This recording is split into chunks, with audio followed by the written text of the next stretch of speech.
good. Thanks for being here with us. We are here to celebrate, in my personal opinion, arguably the greatest series to come out of the 80s, one of my favorite series of all time, New Teen Titans, by, of course, the wonderful Marv Wofman. I mean, what can you say about the series? Clearly one of the most influential books to have come out of DC. Really helped change the dynamic of the way teen books are written, not just teen books, then teen books as well. So, very excited to talk about this with you today, Marv. I'm looking forward. All right, so let's dive into it then. So let's talk a little about how you got started on the book. Can you give us a little history on that? Well, first, I think it's, can you all hear me? Yeah. Okay. Yeah. First, I had actually written several issues of Titans in the original run of the book. Created a character called Starfire, not connected to the Starfire from the Beta incarnation, but a Russian superhero. Co-created that, and then worked on a couple of the issues that Neil Adams penciled. I behind-the-scenes plotted some of that, and of course did the origin of Wonder Girl story, where we get named to Donna Troy, where she suddenly became her own character, because Wonder Girl, according to DC mythology, didn't actually exist. She was just adventures of Wonder Woman as a girl. But the people who did the Teen Titans book didn't know that, so they assumed she was a regular character, but never gave any background. So I submitted an idea as the origin of her, as well as her name and such. Years later, I was at Marvel and decided to move back to DC, and they assigned. I asked for only one thing, rather, as part of my coming over to DC. I did not want to work on any teen books. I'm not talking about Titans. I'm talking about Marvel 2-in-1, Brave and Bold, books where two characters No get team together. ups. Hmm? No team ups. No team ups. I didn't want to do that at all. I did 2 years of Marvel 2-in-1, and I didn't like the experience. I didn't like the whole concept of a team book. So naturally, they assigned me Brave and Bold and Showcase, both of which were team books. So I had to get off it fast. And I had been working on trying to pitch them a new idea for a new version of Titans, and now was the perfect time, so I can get off the books they assigned me to. And I submitted it, and the publisher didn't know why I wanted to do Teen Titans, because she didn't like the book. She didn't like the incarnation that they had just canceled, and she said, "Why do you want to do it?" And our answer was essentially, "We'll do it better." You know? So she went, okay. She was a big fan of my two Draculas over at Marvel and my Spider-Man, so she trusted me, and the rest is sort of history. So then let's talk about that a little. So going into the series there, since obviously there was a little apprehension on, it sounds like on the editorial side of things, going into a book like that, what made you choose the lineup that you went with? Because clearly we've got Robin, Kid Flash, and Wonder Girl from the classic 5 there, but obviously the omission of Speedy and Aqualad is pretty obvious there. What made you go with that? My view was if we were going to bring back the Teen Titans, it had to be a new book. It couldn't be something that they read back in the 60s or 70s. That would just feed into the whole thing that DC was just doing old stuff. And frankly, I didn't like those characters to any great degree. So I'm talking about Speedy and Aqualad, not Robin. And I really didn't want to write those. Also, I wanted to try a very different type of book. I wanted to do a book that was family. Okay. Not a team up, not the Justice League, not the Avengers where people just get together.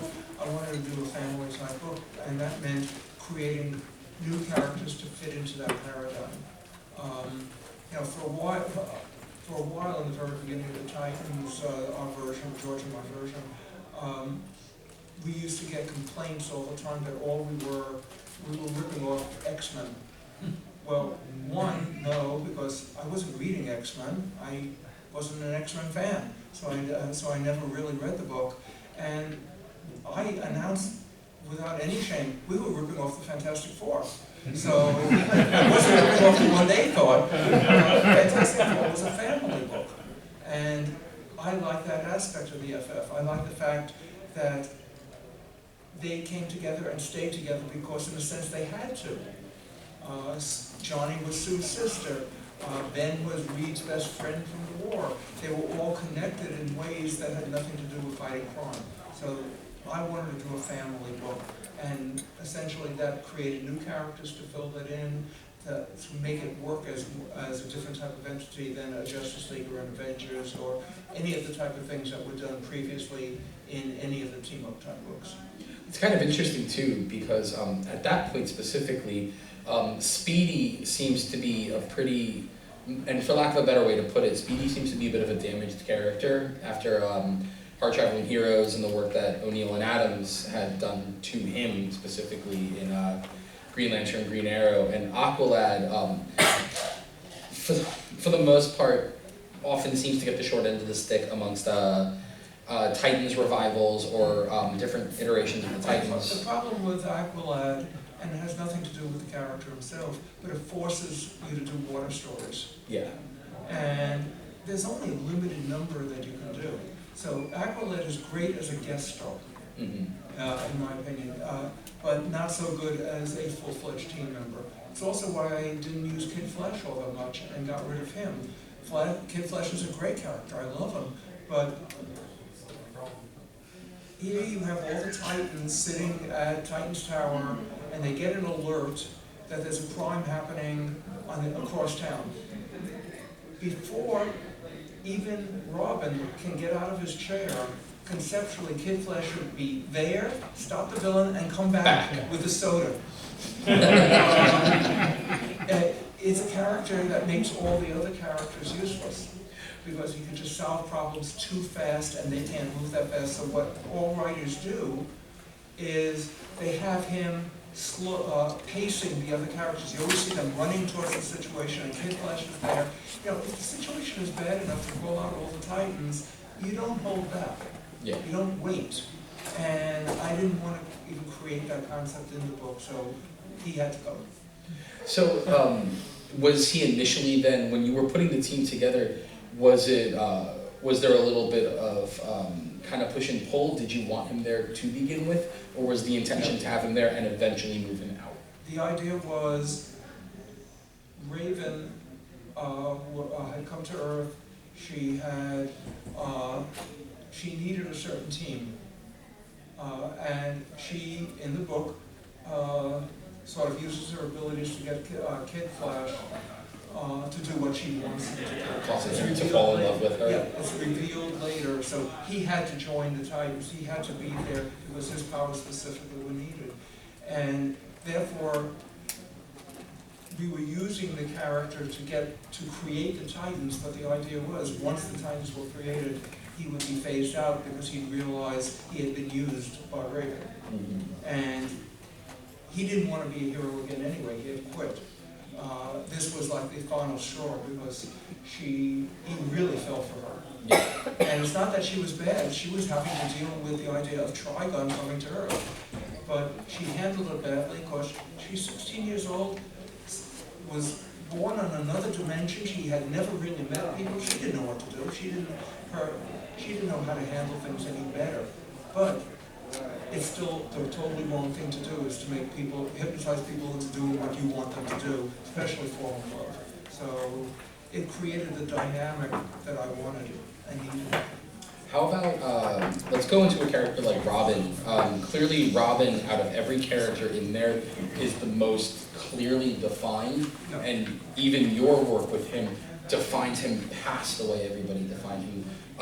Dick Grayson certainly becomes a character who can exist without Batman, and for years it's always, Batman can exist without Robin, Robin can't exist without Batman. That's fine when Robin was 12 years old, and it was fine when he was Batman's kid partner.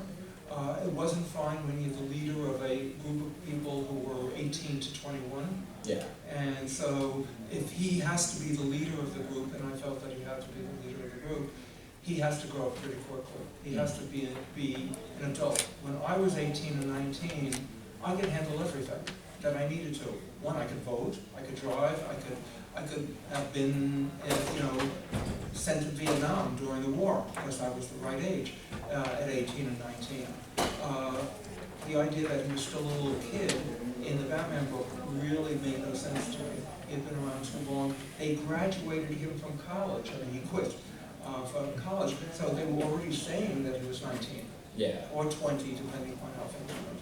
So the idea was make him a real person, make him an adult who didn't need adult supervision. In fact, none of those characters needed any adult supervision. There was no Mr. Jupiter or anything ever going to touch the pages of anything I wrote. That was very cool too. The idea of Mr. Jupiter in the classic 60s stuff, I think, almost overcomplicates what doesn't need to be complicated. Yeah, if you're that good and you're that age, you don't need adults telling you what to do. All of us who have been that age, every single person here, because there's nobody younger, knows that they were fully capable of handling almost all of their entire life. Not to mention at that age too, you don't want adults telling you what to do because I got this. Yeah. Like, So my goal was never, and I know this was part of the original push, there will be no adult supervision in this book. These are 18, 19-year-old people who can handle their own life, thank you. There's a great moment that you write specifically. Obviously it's the issue where and I'm kind of going off on a tangent here for a moment, so bear with me.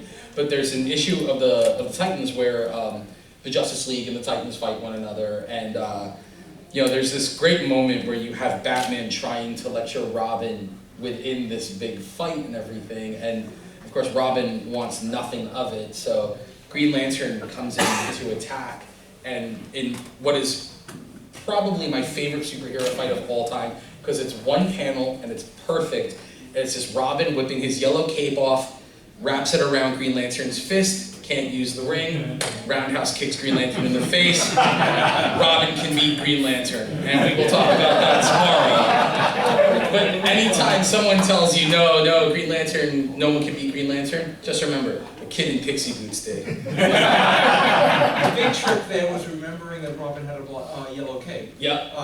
Once you connect those dots, everything falls into place. It's such a perfect moment too, and it doesn't have to be any more like overblown or overcomplicated as like a lot of the big superhero fights tend to be today.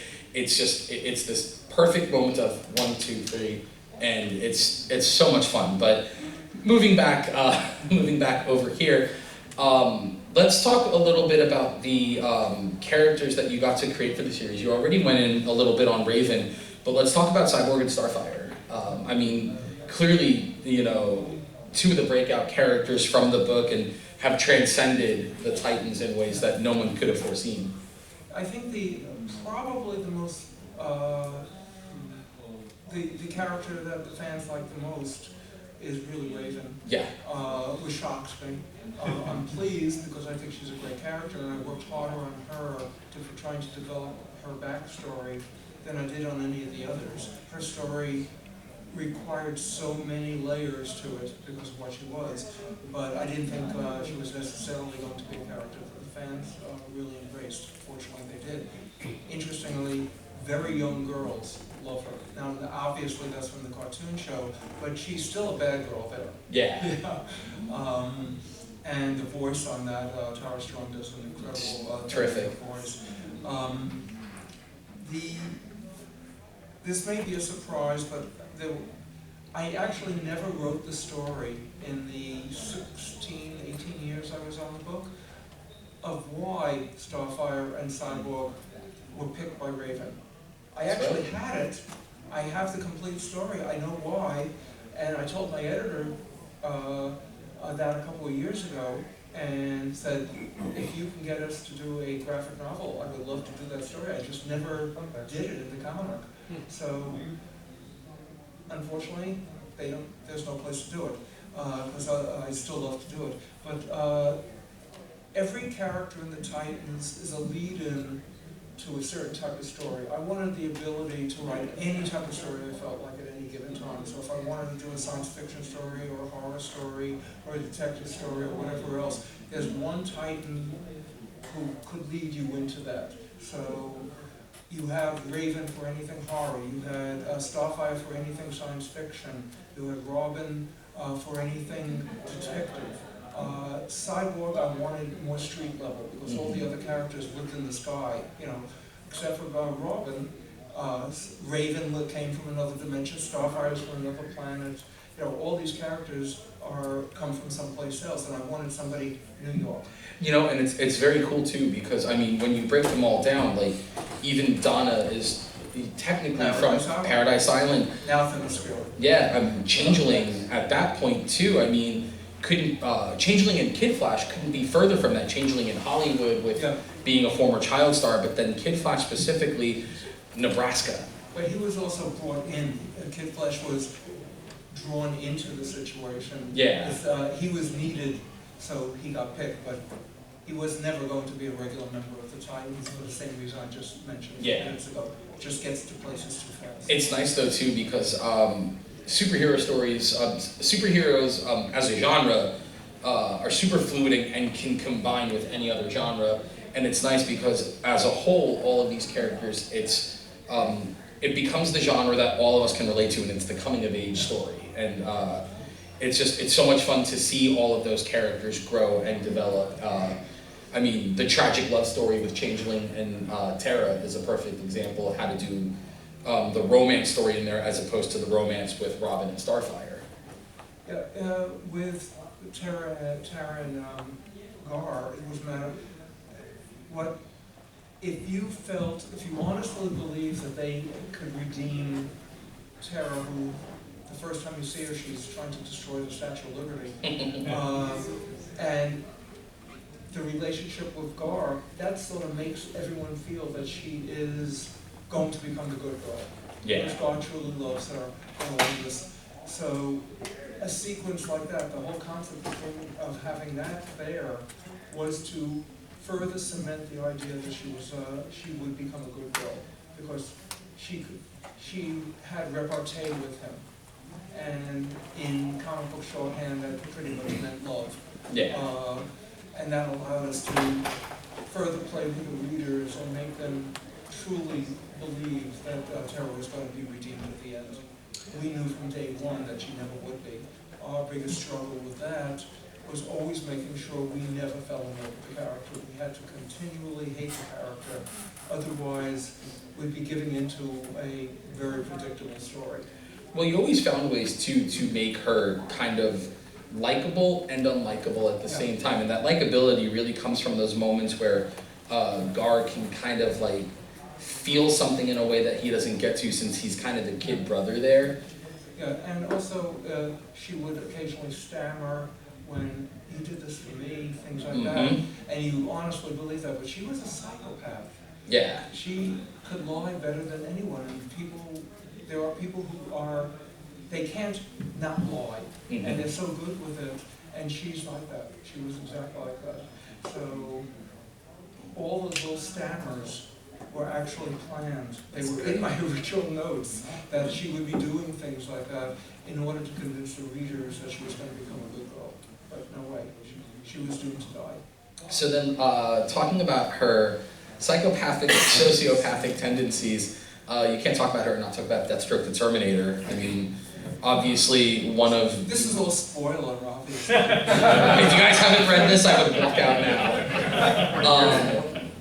I mean, Deathstroke in the last 40 years has become not just synonymous with the Titans, but really one of the most popular and one of the coolest villains to come out of DC Comics. That's not one of those classic, like, you know, Golden Age villains, or one of those really great Silver Age villains. You think of like the Flash or whatever. Like, he really develops into something that, I mean, was this something you could have anticipated with him? I knew the character. I've talked about this before. There are only two characters that I've created that came to me in 1 second. Normally, characters I have to develop and keep playing with until I'm happy with the way it works. But Deathstroke and An Awful Blade came to me both in 1 second. And I knew all of Deathstroke's thing, and once you then add in George, who created this visual that's unbelievable. I mean, years later I asked him why the little tassel on the back of the mask, and his reason for it was, so if he's standing still, that could be moving. So there's always movement in a panel. And the look of the character is just absolutely perfect, and George did, I think, one of the best jobs in costume design with that particular character. Even down to the swashbuckler boots, like there's a lot of characters, even Captain America has seemed to move away from that look as a visual, but Deathstroke, it still manages to work for him, and it's one of those visuals that work for him. You can't know when you're creating a character that he's going to become a great character, otherwise you could replicate it. That one just fell into place. He had a very extensive background, far more than you'd ever see with those villains. He has a family, he has a history, he has kids, he has all these different things that are in his background, and they were there to again flesh him out a little bit more, make him something special, not just a mustache twirling villain. Did you intend for all of his kids to eventually go the way they went, all three of them? Well, we certainly knew with the original Ravager, Grant Wilson, in the first issue, because he's in the first issue. You see him before you see Deathstroke. Yeah. And obviously Deathstroke was created at the exact same time as Grant was, or actually precedes Grant. But story-wise, I didn't want you to meet Deathstroke immediately. I wanted you first to see this other kid and try to figure out what's going to happen, and then in the next issue you actually see Deathstroke. So as far as Leanne, the daughter, no, I knew that she was going to be in it. I knew that she had abilities, she had powers, because she was born after the experiment that gave Deathstroke his powers. Mm-hmm. So she inherited that part of the DNA, whereas the other characters, some of them, like Grant, was born before. So he didn't inherit it, that's why he went to the hive to get the powers. Yeah. Joey, Jericho, was born afterwards, so he had some as well, but they all came differently because of the way they manifested. So we're bouncing around a little. I know I'm trying to be mindful of time, so I'm gonna bounce a little bit. I want to talk about something that you got to do that is also really synonymous with not just your career as a whole, but with Titans very in particular. 4 of the 5 original Titans, you helped them get to their next evolution. You helped Robin become Nightwing, you helped Kid Flash become the Flash, Speedy became Arsenal, and Donna going from Wonder Girl to Troya. When you started on the book, was this something that you had intended? Did you want to see them take on these new roles? That's growth of character, since we were trying to write semi-realistic characters, and once we took the word teen out, and we acknowledged they could be adults, they were going to change. They were going to, all of us change, all of us at some point around that age move out of the home, have to now deal with rent, have to deal with getting a job, where's the money coming so you can buy a car, It doesn't matter if you have superpowers if you don't have all those things. So they were all going to grow, but I can't tell you that I knew where they were all going. Sure. Wonder Girl, because of the weird nature of her origin and the changing aspects of her origin, kept changing a little bit more than I would have liked. To me, the origin that we did, that I did the original Titans run, and then we did the Who Is Dying Troy story. That's the origin. Mm-hmm. All the stuff that came later came because of continuity problems that we had to adjust to. Yeah. Was there, as far as, since we've talked quite a bit about the others, let's talk about having Speedy go into Arsenal. I know you had Speedy was starting to guest star in the book again, starting to become a bit of a regular. Was the intention to have him become Arsenal, move him away from Green Arrow, or? I don't remember. The editor was here doing the Arsenal stuff. Barbara, do you remember? I really don't. I think there was some talk about, the various trademarks on the characters, but I think it was mostly just to differentiate from, to give them their own identity. Yeah, I just don't remember that well. The thing with him is that he was a problem. If you followed the continuity from Green Lantern, he was going to be a problem. The fact that he had a kid out of wedlock was unheard of at that particular time. With a terrorist at that point too. Yeah. And he was the only character who could go in that direction. None of the others were. So we were able to do far more adult stories once you get to that situation. The fact that he had a relationship with Cheshire, a terrorist, made him a little bit more interesting to me. Sure. It was, to be honest, as cool as Green Arrow has become, he was really boring back then. He was really one of the worst characters. Well, Green Arrow and Speedy basically could be summed up as Batman and Robin with bows and arrows, and exactly. Who cares? Yeah, and not even a good Batman and Robin.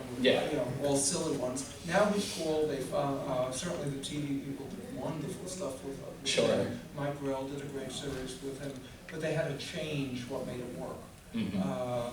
But it still allowed us to take this troubled person and bring him to the next step and become an adult, because he has to start taking care of his kid. He has to start thinking about that. It was funny. One of the things that I was talk about when it comes to comic book characters is giving a character a kid tends to age them, and the problem with that is you don't realize it ages the other characters that are around them unintentionally. But this is one of those times where I thought that this is a character who kind of needed that. Plus, when you think about Donna, of course, with being married to Terry and having Robert and everything that eventually ends up happening with them, it's kind of nice to see a character who is kind of usually labeled the screw-up, being the guy who's just trying to be the best dad that he can. And now, he was screwing up when he was screwing her.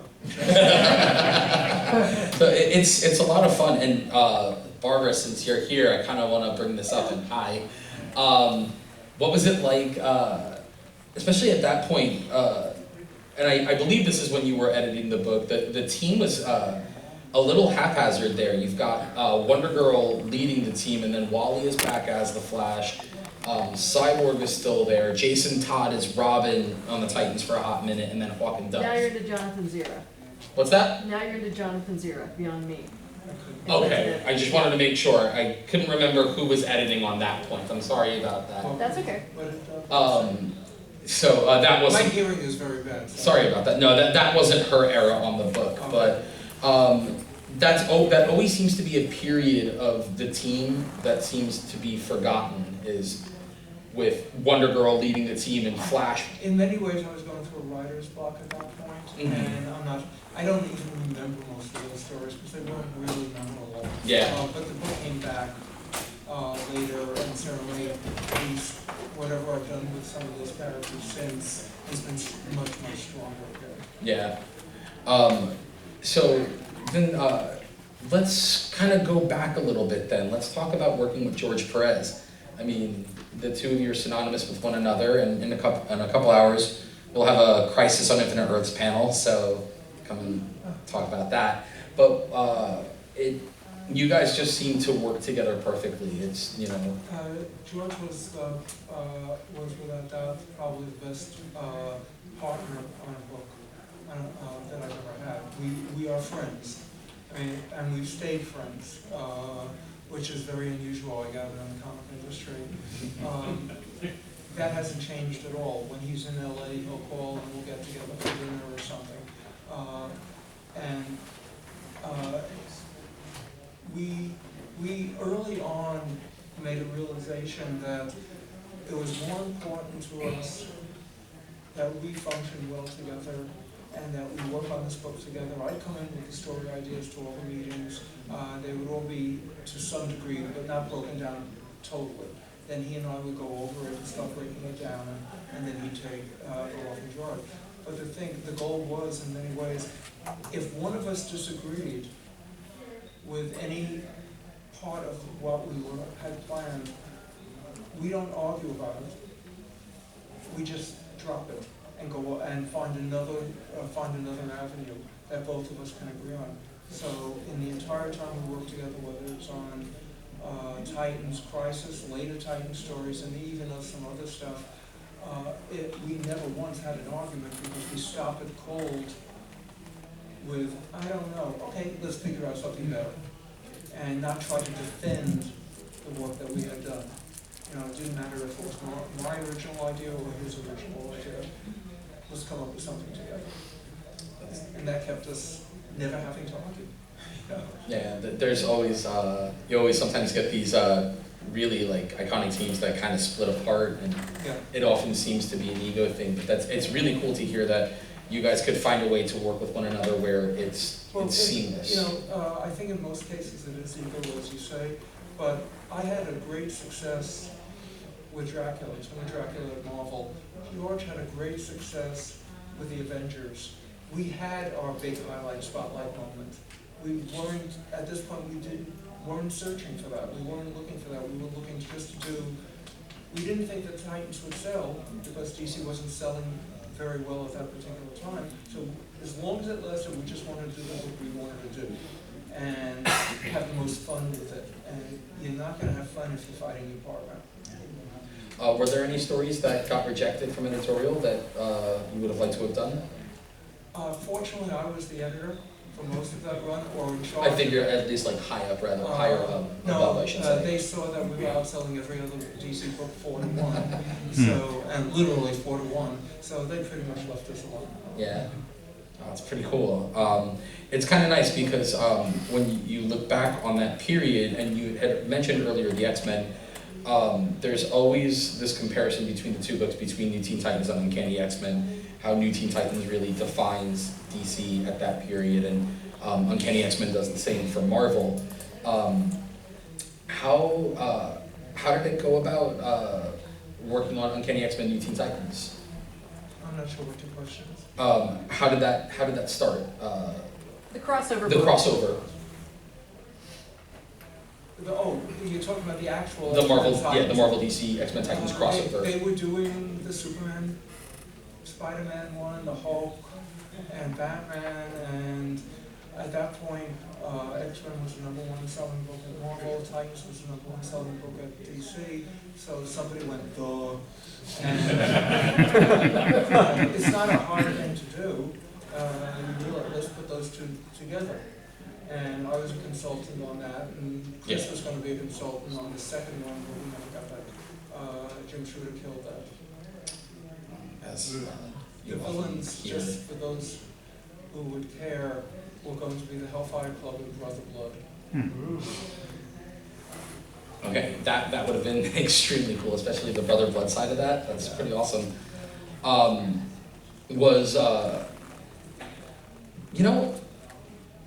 You mentioned Brother Blood, we should talk about that, but I want to talk about Vigilante. I want to talk about Vigilante. Okay. Because that was such a... He's not connected to Brother Blood. No, I know. I'm skipping over him. I'm skipping over Brother Blood. I should talk about him. Okay. But Vigilante often seems to be such a kind of a high point for the fandom when it comes to the Titans. It's still, even by today's standards, that's some pretty intense storytelling that you were doing at that point with that character, especially the stuff between Adrian Chase and Robin in there. Where were you at creatively when you were doing that stuff? We had moved the book over to a Baxter format, a better printing paper, a better look, and we took it out of the Comics Code, which freed me up to do the type of stories that I was doing years before in Dracula. Very dark, intense stories, which I like writing. So I had already done so much of that into the Dracula that I just really wanted to get back to doing a different type of book. The Titans was a very optimistic book. everyone there, everyone in the group felt that they could make a difference. Vigilante is a very dark book. It's a very pessimistic book. Yeah. And it ends horrendously for the character. So it was a logical thing to do because I don't like to repeat myself. So if I am doing an optimistic book in the Titans, his origin, his background, and everything he's about indicates a very dark book. And hopefully one that would have sold. It didn't do that well, unfortunately, though now in retrospect he's become a little bit bigger than he was when we did it. I mean, there wasn't a ton of stuff going on with the Punisher at that point. It wasn't as prevalent as the character would become. But do you think that that kind of opened the door for the way they would eventually use the Punisher at Marvel? No, because Steve Grant, I think, was writing the Him Punisher. and Mike Zack, yeah. And, you know, all of us who grew up in the Marvel system, Steve, myself, Chris, all of us had that sense of trying to do as realistic material as we could. So I think they would have gone, I'm sure Steve didn't even read this stuff. And because I certainly wasn't reading Punisher. You know, not since Jerry had written it, Jerry Conway, who created the character.